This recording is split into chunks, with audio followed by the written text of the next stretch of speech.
Una historia yace oculta bajo la arena de Arabia desde hace más de 3000 años. Donde ahora sopla el viento del desierto, tiempo atrás había florecido una tierra rica y fértil. En su centro, una ciudad con altas torres. Su gobernante más famoso fue la legendaria figura bíblica, a la que conocemos como Reina de Saba, una mujer inmortalizada en los antiguos documentos religiosos como la amante del rey Salomón. La verdad sobre esta mujer mítica y la civilización que gobernó está surgiendo ahora de la arena, gracias a que los arqueólogos usan las últimas tecnologías para reconstruir su santuario más sagrado. La Reina de Saba, detrás del mito. La Reina de Saba, descrita en los antiguos libros sagrados del judaísmo, del cristianismo y del islam, en el folclore árabe, así como en las primeras historias de Etiopía, es una figura fascinante que aparece como por arte de magia. Pero ¿qué hay de cierto detrás de esta mujer y del reino que gobernó? Durante 30 siglos, su historia ha sido recreada en decenas de idiomas, hasta que realidad y ficción se han vuelto inseparables. La versión hollywoodiense de la historia presentaba a la Reina de Saba como una mujer calculadora, fría y tentadora, que seducía a Salomón para provocar la caída de Israel.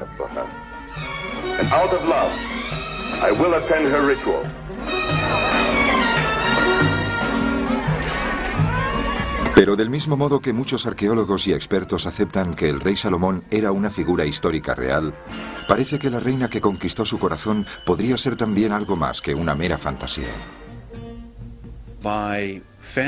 Al fantasearla hasta cierto punto y volverla más poética, una historia antigua, una realidad antigua se conserva. Hasta la fecha, la Reina de Saba sigue siendo uno de los enigmas más seductores de la historia.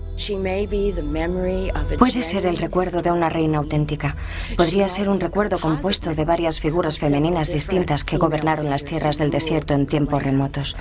Los expertos no consiguen identificarla, lo que seguramente añade más fascinación a su mítica leyenda. La búsqueda para averiguar más cosas sobre esta reina mítica y su reino largo tiempo desaparecido empieza en el desierto del sur del Yemen, famoso por su bandolerismo. La directora de la expedición es una mujer de 76 años llamada Marilyn Phillips Hodgson, cuyo equipo arqueológico ha ido a la ciudad en ruinas de Marib, la antigua capital de un poderoso imperio comercial. Los árabes lo llamaban Saba. Los judíos, Sheba. Cerca de la ciudad, oculta bajo miles de toneladas de arena del desierto, yacen los restos del mayor santuario de Marib, el Mahram Bilqis, el templo de Saba. El motivo de que Marilyn venga aquí se remonta medio siglo atrás. En 1952, su hermano Wendell llevó un equipo de arqueólogos americanos al Yemen, acompañado de un equipo de cámaras para que grabara la expedición. Wendell, cautivado por la leyenda de la Reina de Saba desde muy joven, esperaba encontrar pruebas de que había sido un personaje real. Este gran aventurero que inspiró en parte el personaje de Indiana Jones inició la excavación del yacimiento. Contrató a 160 obreros beduinos para desenterrar una inmensa estructura que había permanecido intacta más de 1000 años. Poco a poco fue surgiendo un espléndido patio y con él indicios de un imperio olvidado, el Sabeo. Las inscripciones sugerían que el templo y las imágenes que contenía estaban dedicados a un dios de la fertilidad, Al-Maka.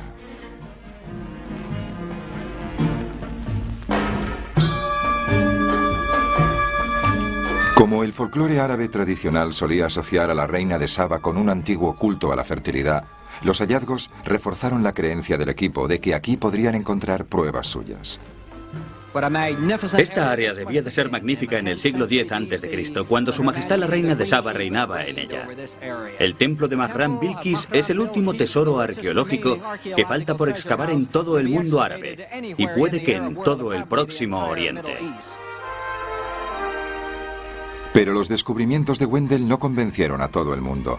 Algunos arqueólogos creían que el santuario solo se remontaba al año 400, 14 siglos después de que Salomón y la reina de Saba se conocieran. Wendell impertérrito siguió adelante, convencido de que estaba a punto de demostrar que la opinión ortodoxa era errónea, pero ocurrió algo terrible. La hostilidad de los caudillos locales iba creciendo. Amenazado de muerte, Wendell Phillips tomó la dolorosa decisión de abandonar el Yemen.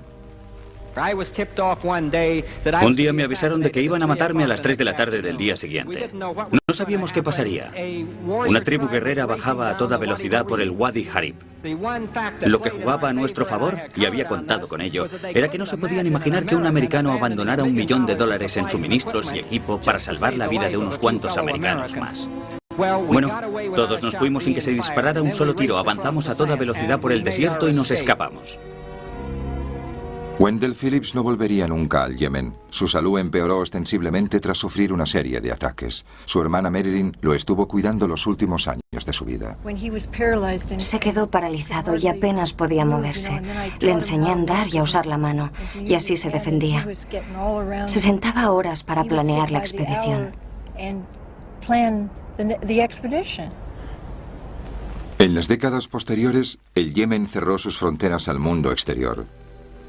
El desierto recuperó el templo. No hablamos nunca de que fuera yo. Iba a ir él. Iba a hacerlo él. Entonces tuvo un segundo infarto y de repente se acabó.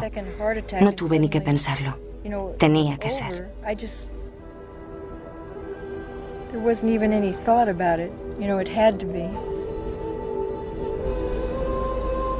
Como su hermano antes que ella, Marilyn está convencida de que en el Mahram Bilqis se descubrirán pruebas de la vida de la reina de Saba.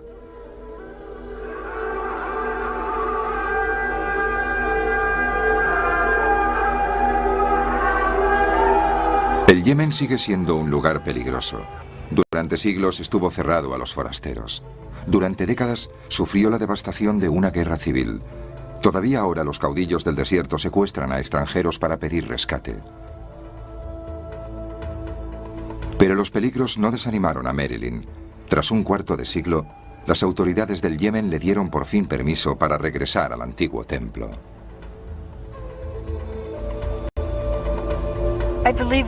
Creo que tuvo que existir una reina de Saba.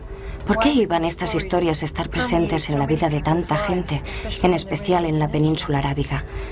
Creen mucho en ello. ¿Por qué iban a conservarse durante tantos siglos?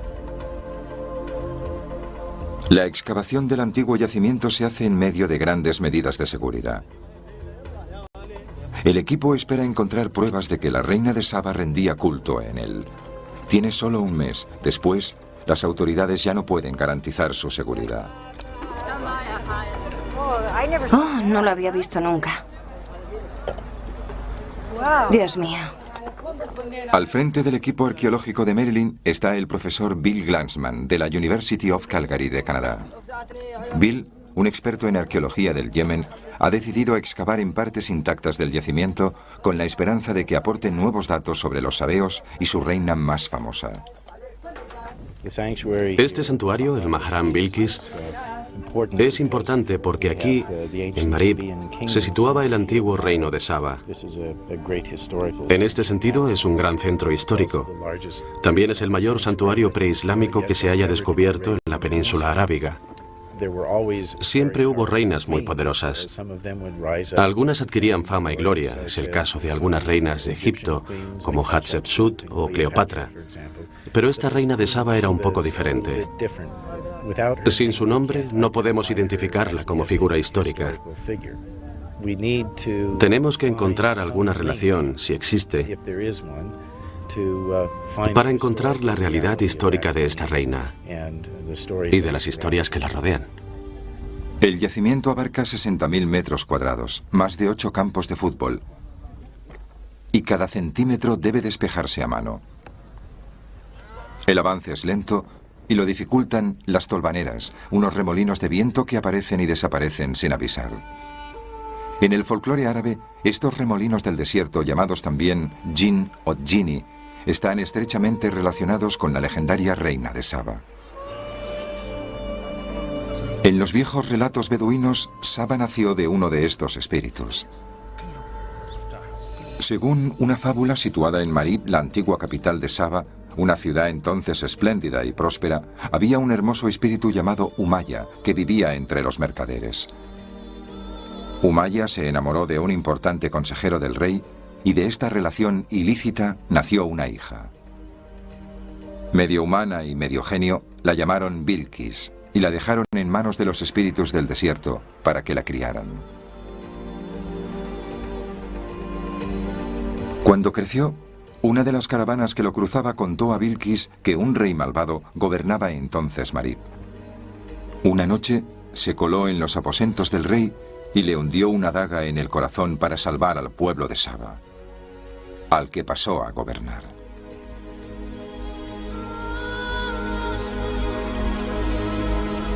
Tras 2 semanas de excavación, las esperanzas de Marilyn de encontrar una relación entre el yacimiento y la leyenda de la reina de Saba aumentan. De las arenas del desierto emerge una roca con una inscripción. ¡Oh, Dios mío! ¡Oh! Es una inscripción importante, ¿no? Es sagrada. Aquí menciona a un rey, el nombre de un rey. Y también tenemos... La inscripción confirma la idea de que el templo era un edificio real. Rey de Saba. Las inscripciones son como edificios, proclamaban edictos reales y expresaban devoción al dios del templo. Es una especie de decreto. Wendell nunca vio esto, nunca vio el interior. Pero si realmente era un edificio real, sin duda contendrá más inscripciones reales, quizá incluso tumbas reales.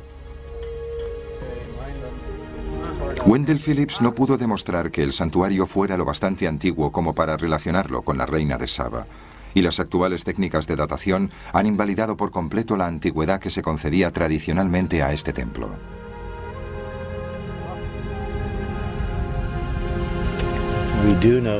Sabemos que el santuario se remonta por lo menos a la época del rey Salomón, entre 915 y 900 años antes de Cristo.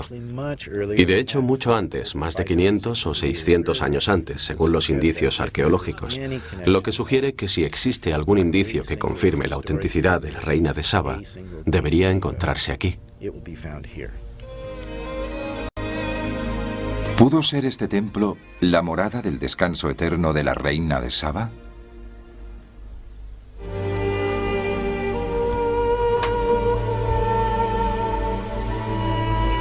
En el siglo X a.C., cuando se cree que vivió la reina de Saba, la ciudad de Marib era un importante centro comercial, un punto de parada para las caravanas de mercaderes que cruzaban el desierto. Era un lugar donde intercambiar mercancías e historias. Es una cultura que dispone de una abundante tradición oral. Todavía puedes adentrarte en el desierto y sorprenderte con las historias que oyes en las fogatas beduinas. Al recorrer este inmenso territorio abierto, los mercaderes eran una fuente valiosa de historias, rumores y noticias. Y las historias sobre el rey Salomón, que gobernaba en Israel, no tardarían en propagarse. Las historias de Salomón llegaron muy lejos. La construcción de su templo era famosa en toda Arabia, dado su esplendor. Célebre por su sabiduría de origen divino y su capacidad para comunicarse con los animales, se decía que Salomón podía incluso influir en los espíritus. El libro sagrado de los etíopes, el Kebra Negast, afirma que un mercader llevó noticias sobre este rey formidable a la reina de Saba. Un mercader llamado Tamrim había ido a Jerusalén, donde había oído hablar sobre la sabiduría de Salomón y, lógicamente, informaba a su reina de todas las cuestiones del extranjero que pudieran afectar a su mundo. She heard of him being a very knowledgeable person, so therefore in her attempt to build a very strong nation, she felt that she needed to go there and then learn from his wisdom, learn from his knowledge, so that she could come back and build her nation, even to make it stronger. Dijo, es maravilloso. Cuanto más sé sobre su sabiduría, más quiero conocerlo en persona. Tengo que ir y averiguar si este hombre es realmente el hijo de la sabiduría.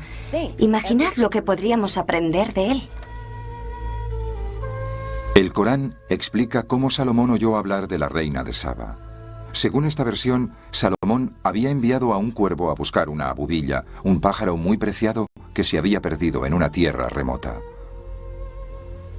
Al volver, guiado por el cuervo, la abubilla habló a Salomón de un oasis lejano, gobernado por una rica y hermosa reina pagana.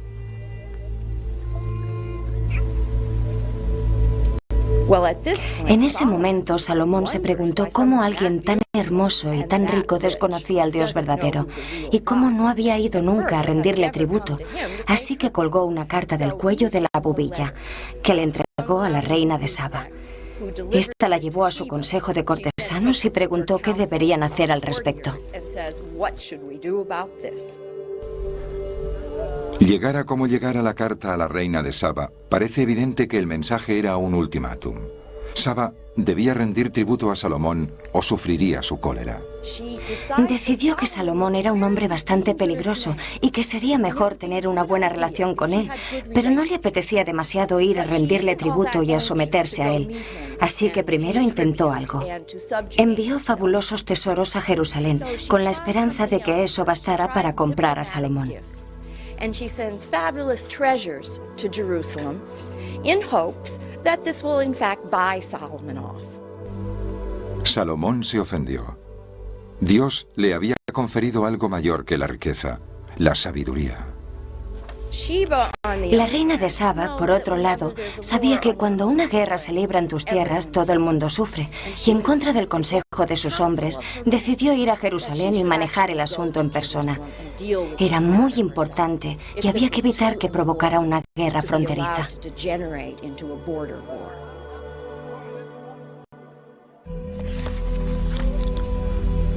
La Biblia indica que los sirvientes de Saba prepararon muchos regalos para Salomón, incluidos oro, piedras preciosas y especias. Pero puede que la verdadera razón de su viaje fuera negociar un tratado comercial. En este relato de la Biblia hay algo sobre el poder de Salomón y sobre la admiración de la reina de Saba por su sabiduría. Pero si se analiza un poco más, se detecta un acuerdo comercial en la cantidad enorme de cosas que la reina lleva a Salomón y que se relacionan sin decir que sean regalos. Solo se dice que los lleva, de modo que creo que ocurren dos cosas. Intercambian regalos, pero la reina lleva una cantidad enorme de mercancías para decirle básicamente, aquí tenéis, vamos a cerrar un trato.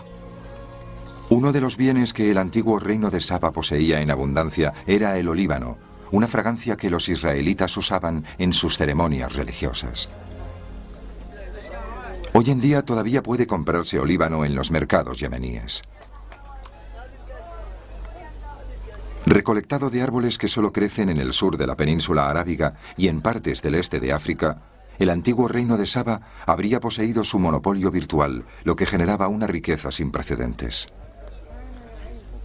Los sabeos, en agradecimiento por su prosperidad, construyeron el santuario más grande de Arabia a su dios, Al-Maka. Era el centro de su universo, porque si Al-Maka no los bendecía con la lluvia, su frágil mundo se desmoronaría.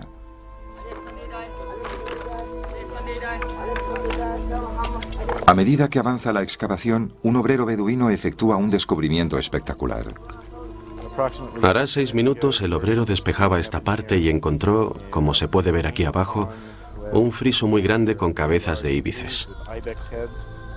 Nadie ha visto estas tallas desde hace 1500 años, pero están en un estado espléndido. Es un momento apasionante. Estoy casi sin habla, Dios mío.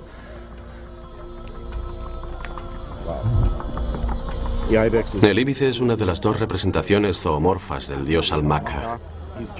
Generalmente lo representa el toro, las inscripciones y las estatuillas, pero aquí también lo representa el íbice. Y además la inscripción es importantísima, porque menciona el nombre de un rey. La expedición de Wendell Phillips, a principios de los 50, jamás pasó de la entrada. Después de 4 meses de trabajo habían desenterrado esto. No sabemos qué hay en el recinto de Awam, el Gran Círculo, el Ovoide, el Santa Santorum. Estamos autorizados a extraer esta arena lo más rápido posible con los mejores y más recientes métodos científicos, de un modo científico, rutinario y adecuado.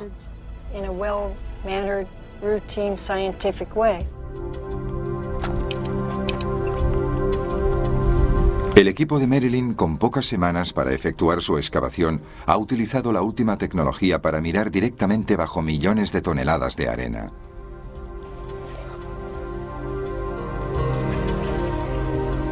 Brian Moorman, miembro del equipo, está descubriendo un templo mucho más grande de lo que Wendell Phillips hubiera imaginado. Hace 50 años, cuando Wendell Phillips llegó al yacimiento, las herramientas de los arqueólogos eran bastante limitadas y era imposible ver bajo la superficie. La arqueología implicaba observar los objetos o las estructuras que había en la superficie. Hoy en día podemos usar la geofísica para localizar lugares que podrían interesar y limitar la cantidad de excavación, de alteración y de esfuerzo que se invierte en un yacimiento.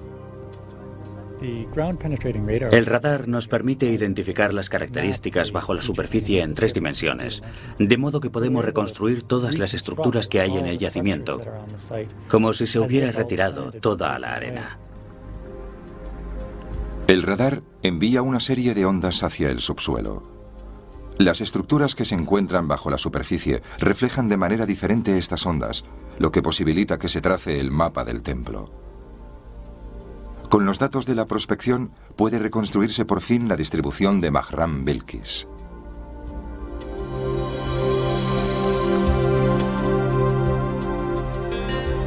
Se revelan más de media docena de estructuras artificiales aún intactas bajo la superficie.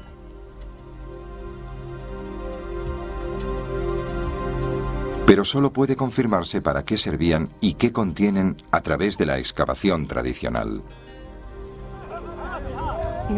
¿Quién sabe qué encontraremos? No esperábamos encontrar ayer ahí en esa zanja el friso con íbides. ¿Quién sabe qué habrá?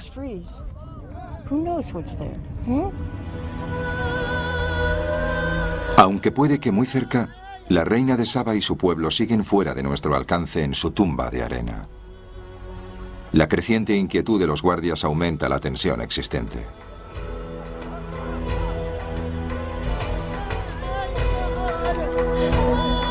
Al equipo se le acaba el tiempo.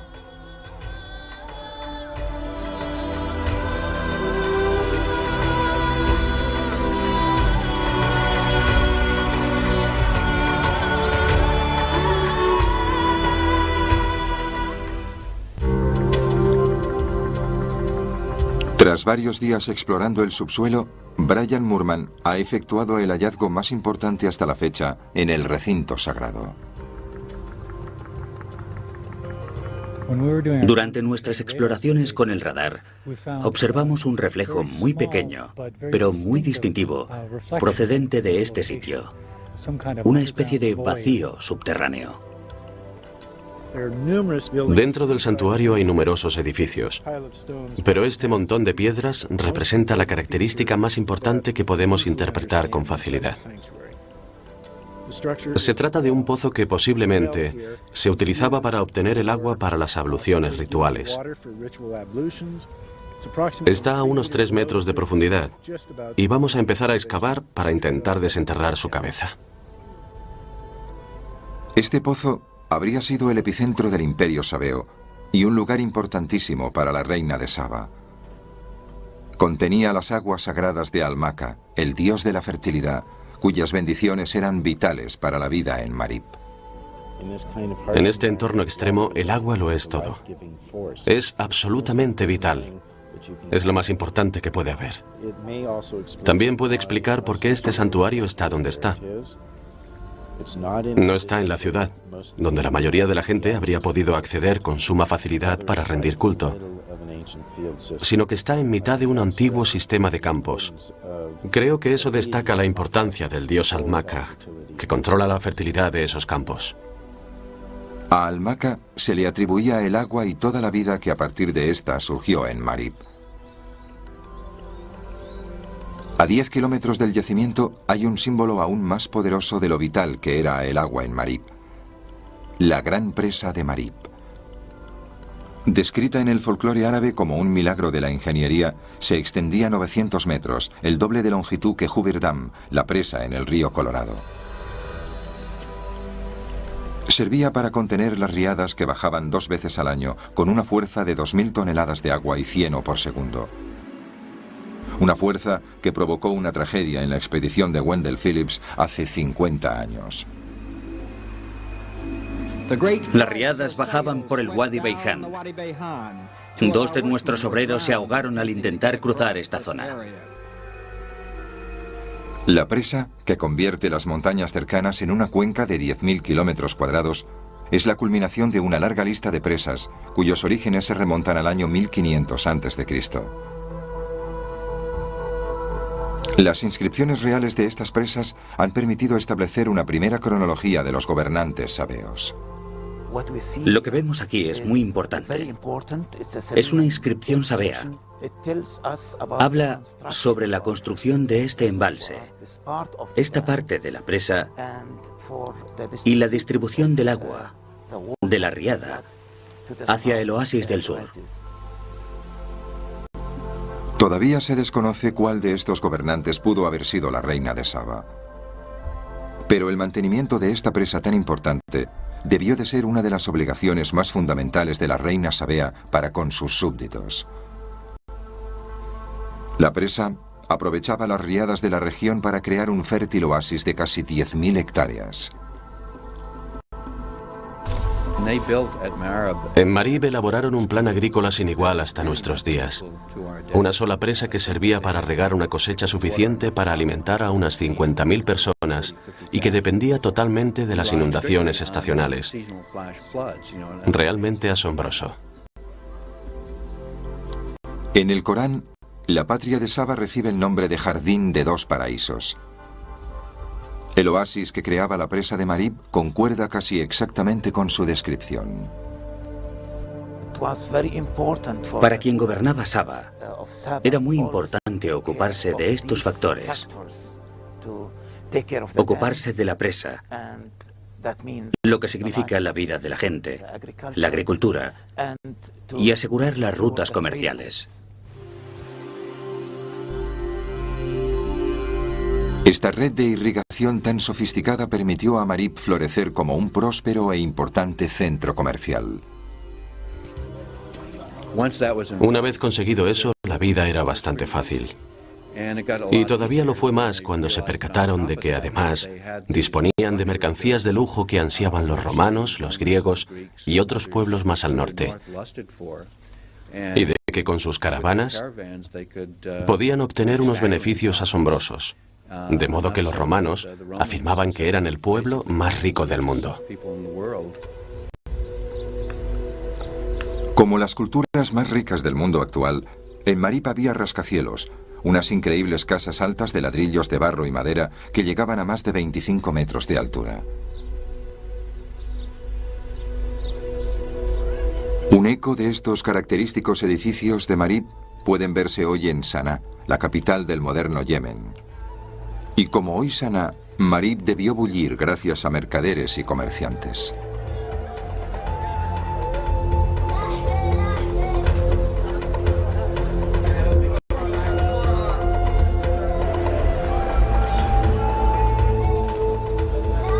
En sus mercados se podía encontrar oro de África, lapislázuli de Afganistán o ámbar de Etiopía. Pero lo más característico de Saba era el olíbano, el producto más preciado. Se decía que el aroma de esta esencia acercaba a los devotos a sus dioses, así que cuando el olíbano llegaba hasta Jerusalén, era más valioso que el mismo oro. Proteger las rutas comerciales era otro de los deberes de los monarcas del reino de Saba. Y puede que este fuera el motivo real de la visita que la mítica reina rindió al rey Salomón: proteger o iniciar un tratado comercial, un tratado del que dependía su ciudad.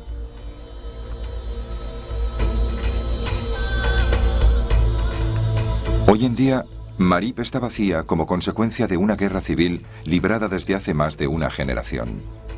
Sus únicos ocupantes son las esporádicas familias beduinas que viven temporalmente en sus torres en ruinas.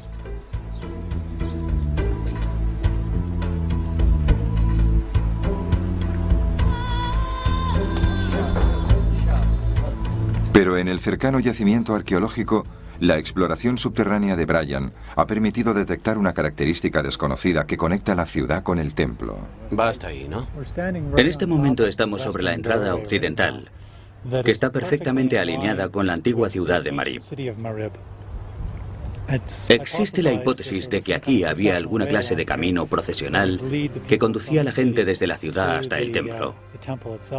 Tras efectuar prospecciones geofísicas del lado occidental del yacimiento, hemos hecho un par de investigaciones y ensayos, y hasta ahora hemos encontrado a 3,4 metros de profundidad, en 2 de los agujeros, una superficie rocosa que podría ser el camino procesional. ¿Qué debía significar para Saba este camino procesional? Puede que el simbolismo de este camino procesional partiera del hecho de que durante este largo sendero los caminantes pudieran pensar sobre qué iban a pedir a la divinidad o cómo darle las gracias por alguna ayuda. Pero de la misma manera que en las culturas de nuestro tiempo debieron encontrar inscripciones y algún tipo de edificios y construcciones majestuosas a lo largo del camino. Todo ello reflejaría la riqueza y el poder de su Dios. Tenemos que imaginar este tipo de símbolos. Hacían que el peregrino sintiera que se acercaba a un lugar sagrado.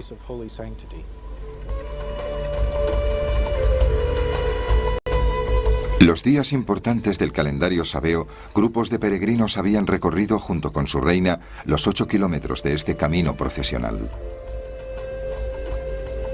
Las inscripciones de los muros del templo nos indican que muchos de ellos habían llegado desde muy lejos y que en el camino habrían adquirido una ofrenda para su Dios.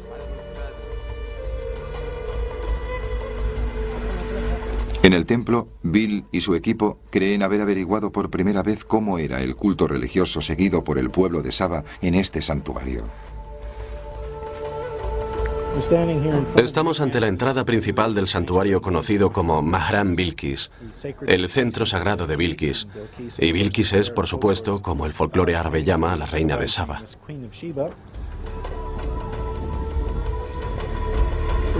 Cruzamos ahora la parte central del peristilo, que sería un vestíbulo abierto con columnas a los lados, y detrás de mí habría habido un pasillo cubierto o pórtico que lo rodearía. Y debajo de esta arena, a 4 metros de profundidad, los peregrinos dejarían todo tipo de dedicatorias, muchas ofrendas al Makaj, la deidad más importante del antiguo reino de Saba. Si combinamos los descubrimientos de Wendell Phillips con los últimos datos de la exploración subterránea del equipo, podemos recrear una imagen del santuario más espectacular del sur de Arabia.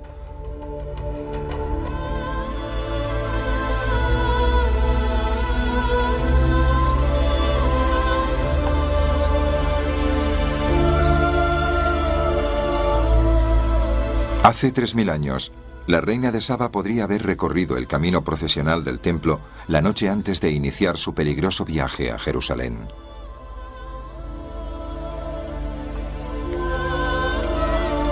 Reina, suma sacerdotisa y enviada comercial, habría entrado en el templo a través de las columnas de 12 metros de altura del peristilo.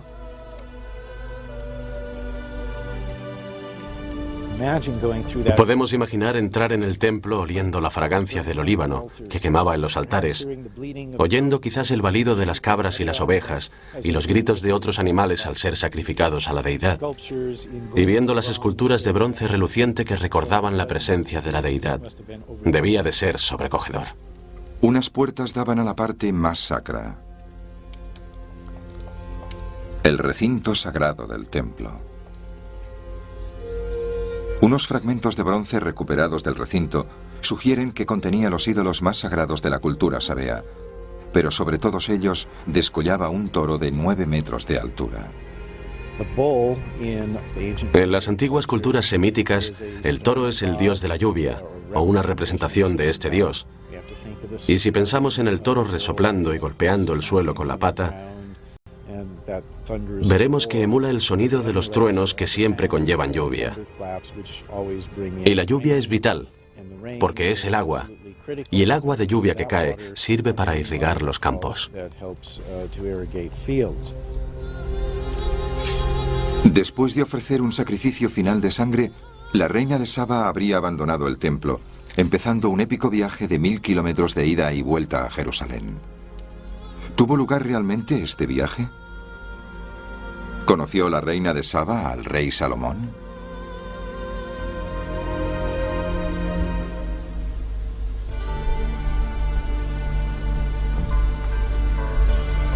Los descubrimientos de objetos de cerámica sabea en Jerusalén confirman la existencia de una ruta comercial entre los antiguos reinos de Saba e Israel, de modo que es más que probable que la reina de Saba emprendiera una misión diplomática tan importante.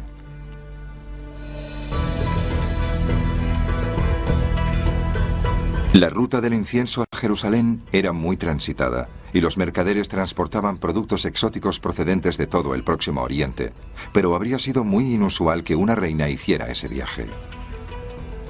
La caravana habría serpenteado por lechos de ríos secos o wadis a lo largo de la costa del Mar Rojo hasta más allá del Jordán. Esta expedición agotadora podría haber durado 6 meses, en los que cruzó parte del terreno más hostil del mundo. El encuentro de la reina de Saba con Salomón no sería fácil. El rey tenía fama de ser uno de los hombres más sabios y poderosos del mundo. Diplomático astuto, protegía celosamente sus fronteras. Pero puede que esta visita no fuera tan desigual como describe la leyenda. Si observamos la arqueología de ambas culturas, nos percatamos del equilibrio entre la reina de Saba y Salomón. En aquella época, Jerusalén debía tener 4 hectáreas y quizás 800 habitantes. Y Marib tenía 110 hectáreas amuralladas y alrededor de 20.000 habitantes. Lo que distinguía a Salomón y a su pueblo era un dominio increíble del lenguaje, las ideas y la narración, lo que nos proporcionó la Biblia. Las ciudades se desmoronan, los artículos de lujo desaparecen, se olvidan, se saquean, pero el patrimonio de Salomón era de la clase que se conserva. La Biblia indica que cuando la reina de Saba entró en Jerusalén, el templo de Salomón la abrumó. Su finalidad era albergar el Arca de la Alianza, la reliquia más sagrada de la fe judía. El momento en que la reina de Saba se encontró por fin con el rey Salomón ha sido inmortalizado por diversos artistas a lo largo de los siglos. La reina de Saba, retratada a menudo como una mujer exótica y misteriosa, contrasta con Salomón, el hombre sabio. El libro sagrado de los etíopes, el Kebra Negast, describe este primer encuentro. La primera vez que la vio, le sorprendió. Era una mujer de una extrema belleza y la recibió de forma que reconocía su grandeza y la trató en consecuencia. Sin embargo, un relato tradicional árabe describe el encuentro de modo muy distinto. Según esta versión, el rey Salomón había oído que la reina extranjera tenía los pies de una cabra. En la antigüedad, muchos demonios son figuras compuestas. Tienen una parte humana y otra animal. Y esa es en parte la idea detrás de los extraños pies de la reina de Saba.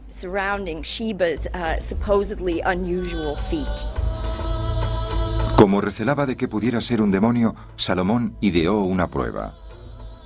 Esparció cristales por el suelo. Al confundirlos con un charco, la reina de Saba se levantó la falda para saltarlo y dejó así al descubierto, para alivio de Salomón, unas piernas de mujer. La historia tiene un significado simbólico muy evidente.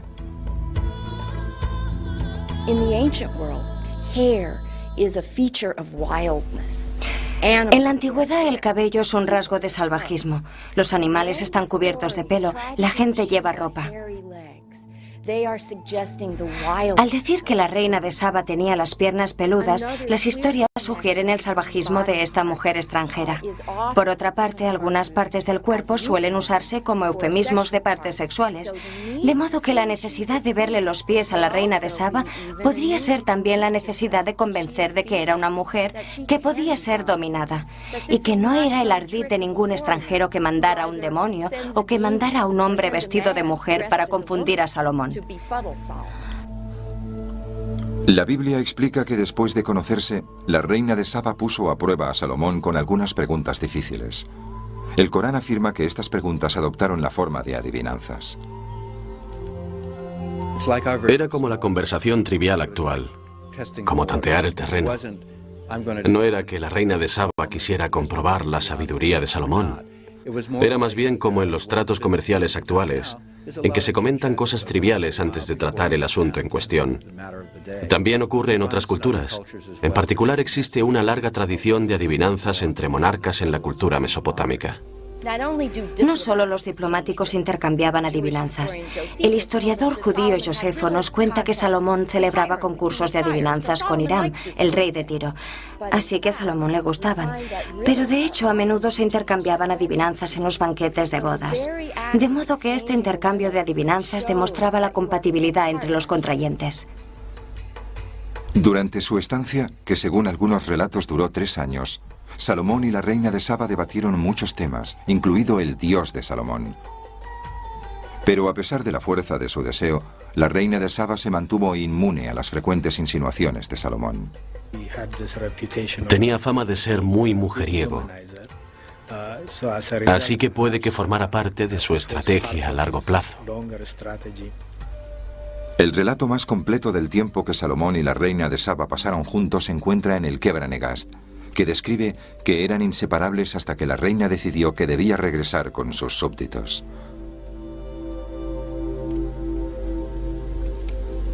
Salomón, ávido de deseo, le suplicó que se quedara. La reina de Saba se negó a regañadientes.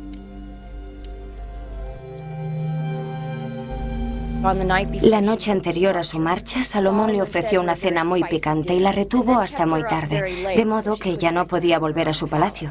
«Duerme aquí, todo irá bien», le dijo. En esta historia la reina de Saba es muy noble y muy recatada, e hizo jurar a Salomón que no le obligaría a ningún tipo de encuentro. Y él aceptó siempre y cuando ella le jurara que no se llevaría nada de su palacio. Eso la indignó. Habían estado juntos 3 años. ¿Cómo podía creer que era una ladrona? Y naturalmente contestó: «Por supuesto que no me llevaré nada». Pero se despertó en mitad de la noche, sedienta, y Salomón había dejado un cuenco de agua junto a su cama. Cuando alargó la mano para tomar un poco, Salomón se la sujetó y dijo: «Has roto tu juramento, yo podré romper el mío». Y durmieron juntos. Cuando la reina de Saba regresó a casa, llevó con ella la luz de la sabiduría.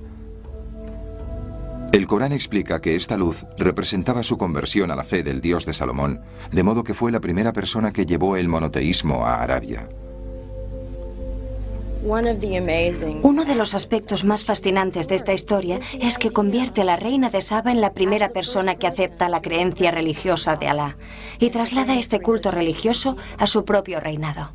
La noche de pasión de la reina de Saba iba a tener otras consecuencias trascendentales. El Kebra Negast nos cuenta que 9 meses después de irse de Jerusalén dio a luz a su primer y único hijo, Menelik.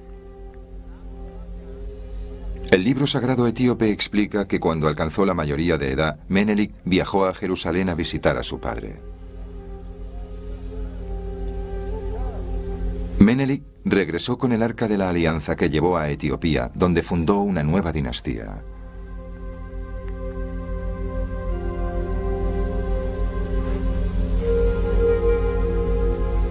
La partida de Menelik a Etiopía es la última referencia que hacen las fuentes religiosas a la reina de Saba. Después, simplemente se esfuma. Su ciudad seguiría existiendo 1500 años más, hasta el siglo VI de nuestra era. El final de la cultura sabea coincidió en parte con el auge del cristianismo. Entonces se creía más en la sepultura que en la incineración.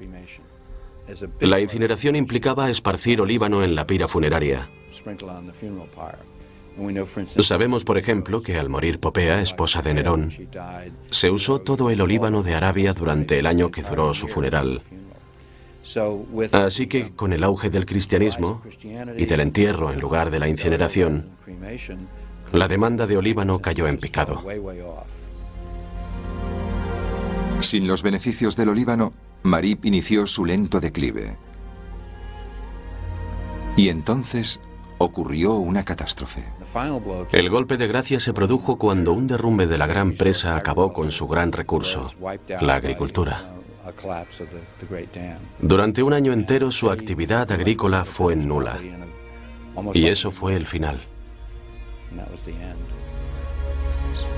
Los grandes campos que habían alimentado a 50.000 personas se desertizaron.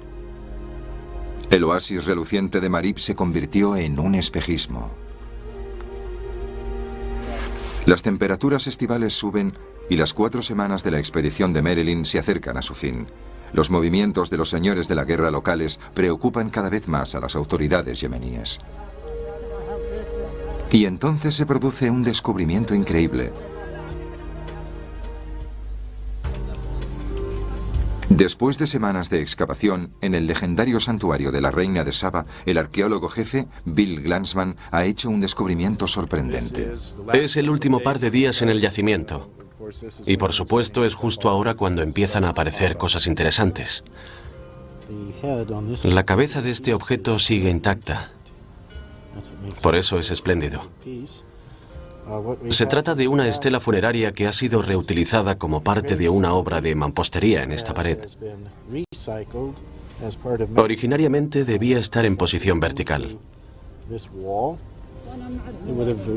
Las estelas funerarias indicaban que había alguien importante enterrado en el cementerio, que no era un sabeo corriente.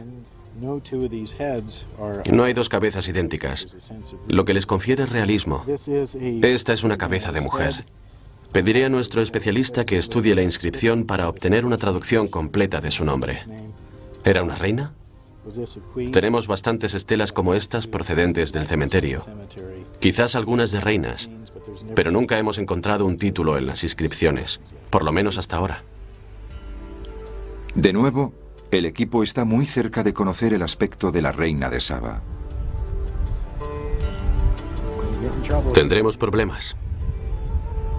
Como respuesta a Bill, los espíritus del desierto se elevan una vez más, lo que demuestra a los beduinos que la reina de Saba sigue rondando este lugar. Hoy en día, para los habitantes de Arabia, donde uno de los nombres más frecuentes entre las niñas es Balkis o Bilkis, que es el legendario nombre de la reina de Saba, esta reina es el recuerdo de una época gloriosa de riqueza, de comercio internacional y de una época anterior al Islam. Puede que la reina de Saba represente para la gente el orgullo por su historia antigua, pero también su nuevo compromiso con el monoteísmo.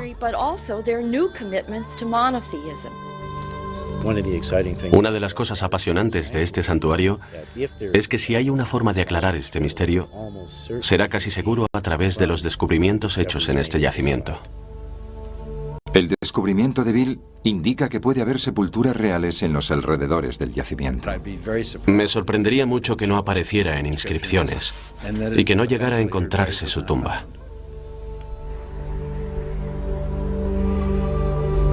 Los esfuerzos de Merelin para excavar las ruinas de Mahram Bilkis han aportado una valiosísima información sobre los sabeos, una civilización que, como su hermano Wendell sospechaba correctamente, era contemporánea del rey bíblico Salomón. Cuando pienso en Wendell, creo que uno de los rasgos principales de su carácter era no darse nunca por vencido. Tengo intención de continuar su trabajo y ver cómo este gran templo cobra vida.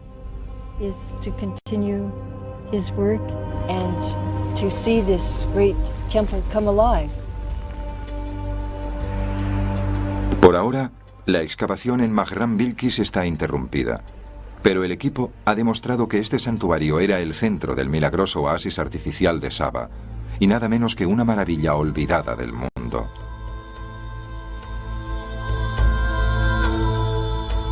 Los hallazgos del equipo sugieren también que la verdadera reina de Saba habría sido la suma sacerdotisa de este santuario, la emisaria del dios de la fertilidad, Almaka, y es evidente que en el siglo X a.C., un monarca sabeo habría necesitado de un poderoso motivo para emprender un viaje tan peligroso para conocer a Salomón. El comercio era vital para Marib.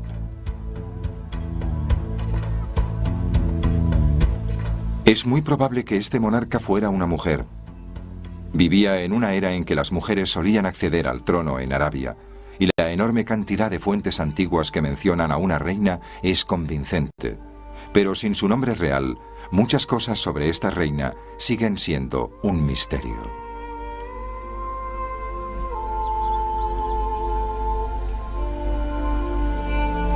Fuera quien fuera, era una mujer excepcional, una soberana respetada cuya valentía y obstinación fueron claves para asegurar una relación comercial. Una leyenda que ha perdurado durante más de 3000 años.